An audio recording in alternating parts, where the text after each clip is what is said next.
This is Joshua Hart here for Seconds Out. Delighted today to hear the Wasserman HQ joined by the Don Kalle Sauerland. Kalle, fresh home from Dublin.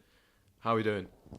Well, I was not so fresh yesterday. Had a nice Sunday in the Temple area, extending my stay till Monday. It was great fun, Dublin, I've got to say. Cracking city, cracking event, mad event. 2 years of Misfits. And here we are, Tuesday, talking traditional boxing, big day. Harlem Eubank, delighted to say he's signed a long-term extension. Looking very forward to just keep building that face, name, career. And, you know, there's obviously a lot of big domestic fights we can talk about in a minute. But I think we signed him in 2021, one of the first signings we made at Wasserman. And, you know, he's come on 19-0 now. So it's definitely step up time. Big fights out there. Can't wait to make them. Before we turn on to Harlem, I think it's only right we reflect on the weekend and the mental week that you had out there in Dublin. Originally a show that we weren't sure how it was going to go when we saw that KSI had to pull out with the hand injury, but you made the amends. KSI was still there performing in a different way. Danny Aaron's topped the bill, someone that has a massive following online. And overall, as a fan watching it from home, I'd say it looked like it was a very successful show. Yeah, it was, and it was in a different way, because it was 2 years, 17 events for Misfits in 2 years, from Nashville to Miami to Newcastle to Wembley twice, O2 Arena, Manchester Arena. We've sort of been all over the place with it, and it's been one hell of a ride. We're looking forward to a very exciting future. I would say that given that it was 2 years, that many people have always said, what's going to happen in this space after KSI? And, you know, KSI, like he said himself, wants a couple more big fights, but at the same time, it's also important for Misfits to look at who's the future. So, in a way, you know, we had a sold-out arena, despite KSI having to pull out of the boxing. His concert was fantastic, by the way. Added so much to the show. But we saw some great new names. Danny Aaron's, you just mentioned. Danny Simpson, the first Premier League winner at Misfits. I think that opens the gate to a lot more footballers coming over.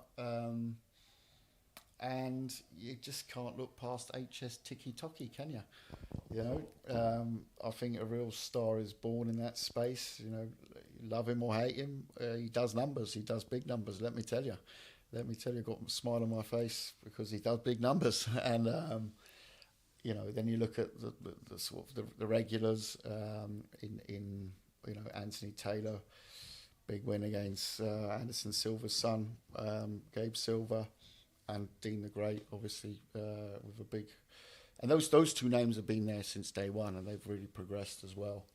And let's not forget Prince Nassim Hamed's son, Sami Hamed, making his debut in spectacular style at the weekend. Go back and have a look at that. He's definitely got a bit of the old man there, not only in the talk, but also in the punch selection. You mentioned, obviously, finding the next star for when KSI moves on from boxing. Do you feel, while his days in the ring, that we don't, you know, from what it seems like, he doesn't want to have too many more fights, but do you feel he'll always be involved in Misfits from the outside, with it being obviously a part of his company as well? Yeah, I mean, he is a fantastic person to work with. Alone on the creativity. I mean, look where he's come from. He's like, you know, there's self-made stories. You know, he started out in a garage in Watford, and he's one of the largest YouTubers on planet Earth. He's the OG in that space. You know, I think he's sort of at the point of his career where, you know, similar to traditional boxing, where he wants those big fights. You know, Amir Khan's name being bandied about. There's always the talk of a Floyd Mayweather fight, a Tommy Fury 2 fight, Jake Paul. There's lots of fights in this space. what I would say, it's not just about the star, like in traditional boxing as well. It's about the storylines and the matchups. There's no fighter in traditional crossover boxing which is given as a pay-per-view star. It's about the fights. You saw it last year in traditional boxing with Anthony Joshua and Dillian Whyte. That Dillian Whyte pulled out. That was a pay-per-view fight for sure.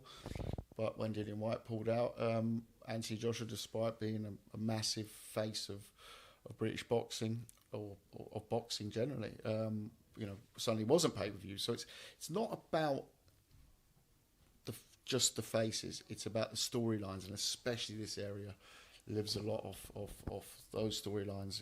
Go back to the days of KSI and Logan Paul or Joe Weller. Those are all storylines, and those are the ones that in this space they certainly develop. And then just looking at the future for KSI in the ring, is the plan to revisit this 2v1 idea that we had? Obviously, due to his hand injury, it couldn't go ahead. But is that still in plan? Obviously, when he returns in early of 2025, will we see a 2v1 KSI versus two others? You probably might have to ask him that. I mean, in this space, we will see a 2v1 because that's simply what this space does, from tag teams to mystery opponents, survivor tag, all the different formats that have come out, and we're working on a few new ones as well. But if you ask me on the spot, I'd say probably more in the lines of a very big name. When we look at the big names, we know that there was rumours of Amir Khan. How likely? Khan's a fight. I think that makes total sense, but it's about actually making the fight, making sure that everyone's happy around the weights, the dates, the money, and that's a fight I'm confident we can make. But there's other ones as well. So there's a lot of different names that would create big events around KSI. It's a little bit down also to what he wants to do. Ultimately, is the goal for KSI to get him that fight that, if you've been following the YouTube boxing scene from the very start, KSI versus Jake Paul, it screams to be the biggest fight in the influencer scene. Is that the fight that you're ultimately working towards? Look, the fans will always talk about that fight because it's just been around that long. It was, throughout, looking at traditional boxing now, throughout Mayweather's career, it was always, when is he going to fight Pacquiao? That fight probably happened far too late, but was still $1 billion fight. So, this is, I guess, something equivalent in this space. But at the same time, it's unrealistic to look at that fight until, Jake comes back down to his original weight before he went off with the Mike Tyson plan of fighting at well over 200 pounds. That's not going to happen with KSI. Simply, that's just not going to happen. So when they come to a weight that's a realistic weight, then that's not a negotiation tactic. Maybe he wants to stay at that sort of weight, and that's his business. But to make that fight realistic, like in a traditional space, it has to be in a range that is doable. What are your thoughts on Jake Paul taking on Mike Tyson? When you look at that and you sit down and think about it, what do you think? Well, as a businessman, I can see the business in it. Absolutely, I see the business in it. As a person who's been born into a boxing family and has spent 47 years as a boxing person and 24 years as a promoter, I'd say it doesn't sit too well with me. Not even around the, if it's an exhibition fight, it is Mike Tyson. I'm sure he can still handle himself.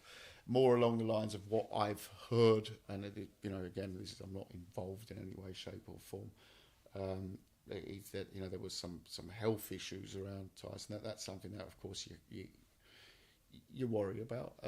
But at the same time, I'm not privileged to that information, so maybe that's just chatter. I don't know. To see it, we'll all say we won't see it. We'll probably all end up watching it in one shape or form or another, whether that's watching the highlights afterwards or actually buying it's not buying a paper, you watch it on Netflix. So it will do big numbers, no doubt. But as a purist as well, Hart, it doesn't quite sit totally right, but at the same time, the business, I guess, makes sense. And just moving away from the influencer scene back to the traditional side of things, like you said at the beginning, we're here today. Harlem Eubank signs a multi-fight deal with yourself here at Wasserman. What is the plan going ahead with Harlem? Obviously, he's been out the ring for nearly a year.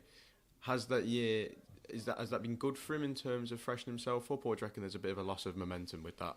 Well, forget who's involved. A year out the ring is never a good thing. There's no good in it, especially when you're at the stage you're 19-0. So this is very much about immediately getting him out fast. And there's big fights out there. Conor Benn, massive one. At a weight that wouldn't pose any issues at all. Finding a weight around that fight, no issues whatsoever. There's also obviously the Adam Azim fight. Great young fighter. Dalton Smith, great young fighter. Actually, we had him on a show of ours not so long ago, in lockdown time in Austria, and I saw him. Very impressive young man as well. Some really good fights to make in that area, and those are all fights that fill arenas in the country. Well, one thing I would say as Harlem's promoter is, he has obviously the name, but he's also had the numbers, on Channel 5. You can't compare the numbers that the others have had in their fights compared to what Harlem has had regularly on Channel 5. So, I think that those fights can and will get made, and that's something we're looking forward to do. But for us, it's about, Harlem is a face in British boxing, and it's about, building that face and that name, and that ranking and that value. That's what we do. What went wrong with, obviously, we all saw what happened back in March on the Fabio Wardley-Fraser Clark undercard, where Ben Shalom brought Azim and Eubank into the ring, faced them off together, and it almost seemed like the fight was done. And then it all kind of fell silent and the fight never materialised. From what you know, what went wrong with that fight not getting made? I wasn't involved in that part of it, so I can't say too much. I landed on a Greek island and got a call telling me that there's going to be a face-off. So I said, well, fair enough, but there's no deal done, and there was advanced negotiations and things like that were bandied around. But at the end of the day, it was something that we weren't involved in. I can't really say more than that. I don't know. A face-off with boxers who haven't signed a deal was never a good idea. That's what I'd say with my little bit of experience. I've never tried that one before, and I certainly won't be starting that now. You do a face-off when there's a fight made, or seldom do they get made afterwards. And then we've seen, obviously, Jamie Condon's here today as well. He's now managing Harlem. Is Chris Eubank Sr. still involved in Harlem's career? He's, one for Harlem. Listen, I go back with Senior, obviously working together with him and Junior over a decade, so I get on very well with Senior. I think he's such a legend in the sport, such a character, such a face. So I have utmost respect for him, and we've always managed to get things done when we've worked on things together.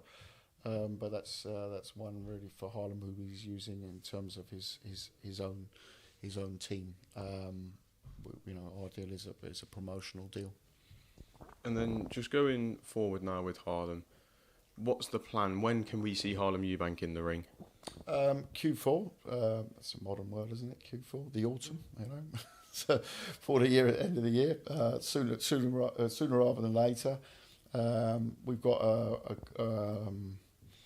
Channel 5 date with Charlie Edwards at the end of September, and I think that would be a great event to announce Harlem's next fight. And then, not long away now, Josh Kelly, he'll be taking on Liam Smith at Wembley Stadium on a massive bill. when you look at the way you've guided Josh Kelly over the last few years, just when you see an opportunity like that to box on such a big card, how delighted are you, not just for him, but for the team that have worked alongside him to get him into this position where he's now going to be on a huge card like this?